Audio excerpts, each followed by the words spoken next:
Okay, this is review video number one. Patients with a heart attack symptoms arrive at an emergency room either by ambulance or self-transportation provided by themselves, family, or friends. When a patient arrives at the emergency room, the time of arrival is recorded. The time when the patient's diagnostic treatment begin is also recorded. So we have this information recorded here, and it says use a 99% confidence interval to estimate the difference between the mean wait times for ambulance transported patients and self-transported patients at the emergency room. So I always like to start off, since I have two samples, I like to start off like it's a hypothesis test, which I know it's not, and it's not required to do this, but I just find out that this helps me a lot to understand. So we have two, and since it's a hypothesis test, if we're setting it up as a hypothesis, we'd have mu A, and I'll let that be ambulance, equals mu S, which is self. And the alternative, and we need to make a decision as to what we're doing with the alternative, but since it's a confidence interval, all confidence intervals, all of them, are two tails, because we have a lower and an upper. And so this means this is also going to be, this would be set up this way. So mu A does not equal mu S. Now this was not required. And I'm going to let this be my first sample one, and this will be my sample two. And we'll need to keep track of those. So ambulance is sample one, this is sample two. We need to go ahead and define our parameters. This is a requirement. So let mu A equal the true population ambulance mean wait time.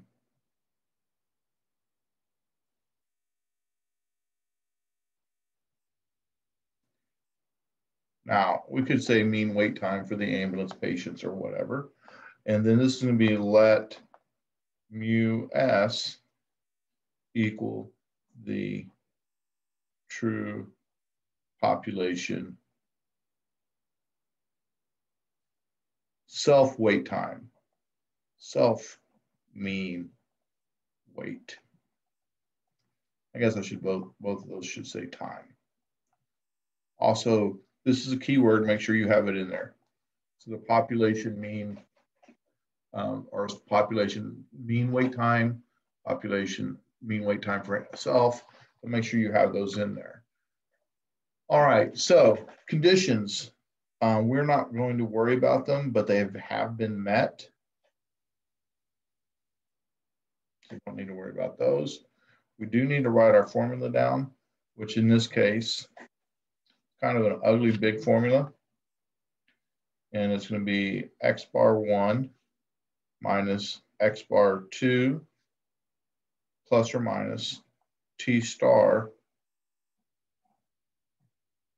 S1 squared over N1 plus S2 squared over N2.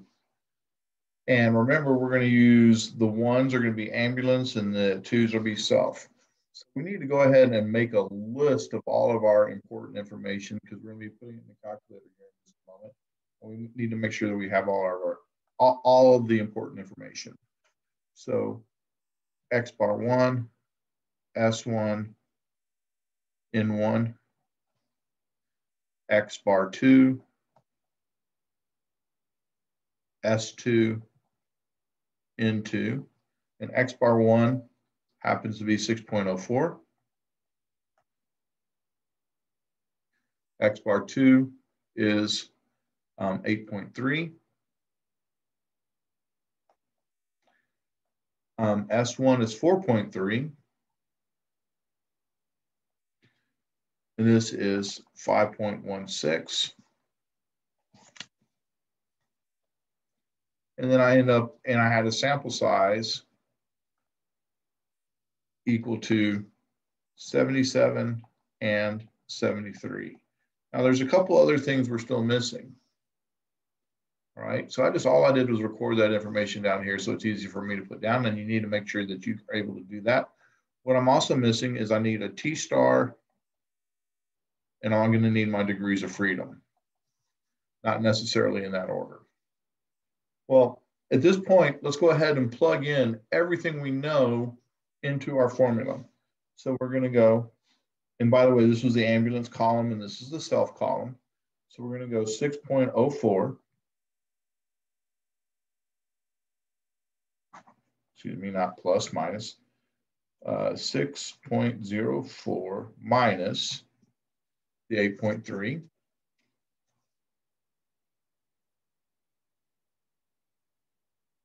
Plus or minus. We're going to leave a space for T star. We'll come back and fill that in just a moment. And then we're going to have 4.3 squared over 77 plus 5.16 squared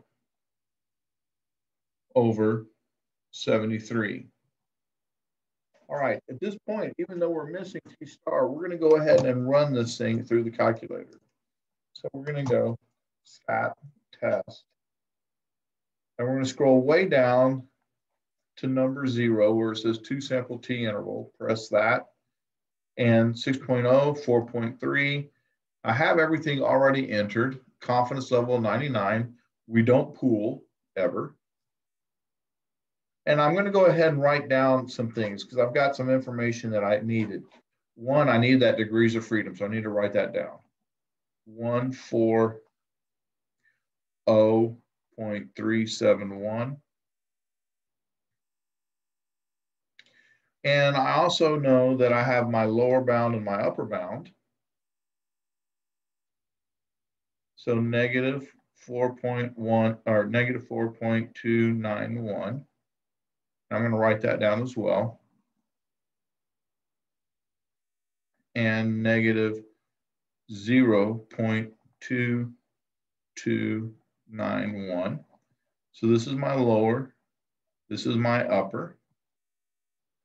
All right. And what I still don't have is I still don't have my T star, but I needed that. I need this value. All right. So I need the degrees of freedom.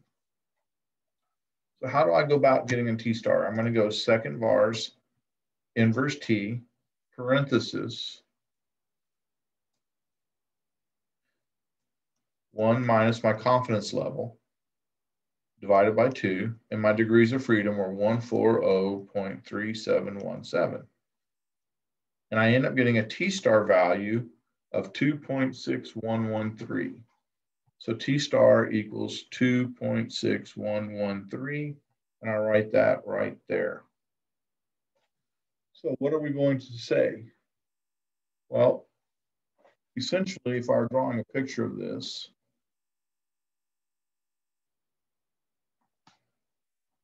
we're not sure where the difference occurs, but we know that the difference occurs somewhere between negative 4.291 and negative 0.2291.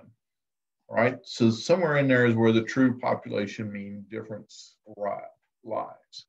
So we're going to say in our conclusion, we are 99% confident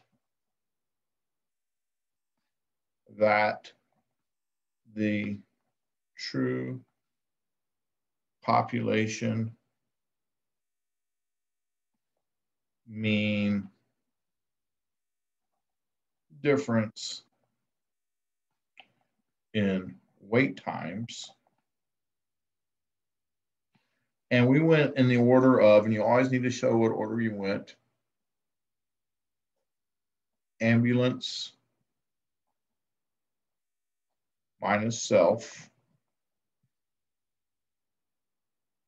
lies within the interval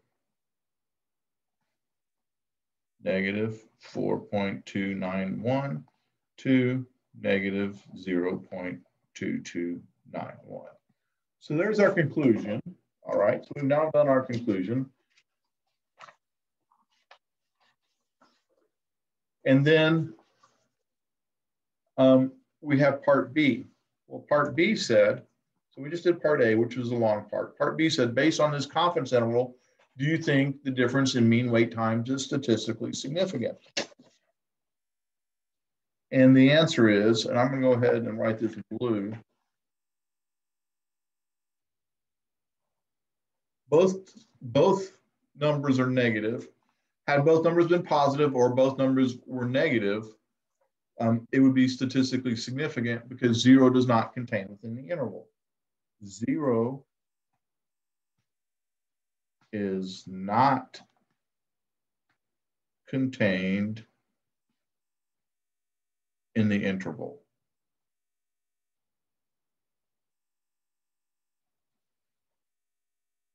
The difference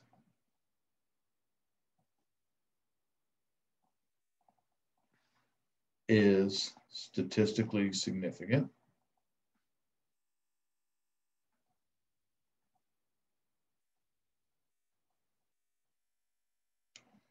Now, we need to think for just a moment. Our order was ambulance minus self, and we ended up with negative. So this means self was greater than ambulance. Self was greater than ambulance because it's negative. So these numbers had to be bigger than this one. So self wait times are larger.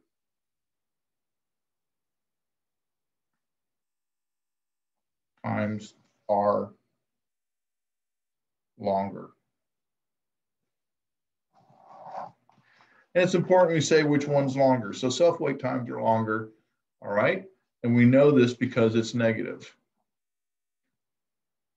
Finally, part C says, well, what type of error? This is why we went up here. And we just said, if it had contained 0, because our null hypothesis was the wait times equaled each other, and we just said that they didn't. So in this case, we rejected the null.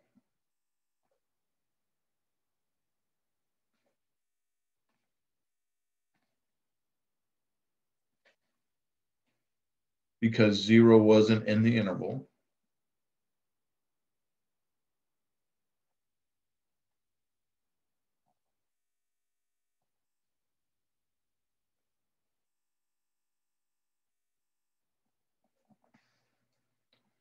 So the only type of error would be a type 1. If you reject, the only type you can make is a type 1. If you fail to reject, the only type you can make is a type 2. We rejected because 0 was not in the interval, so we could have committed a type 1. All right.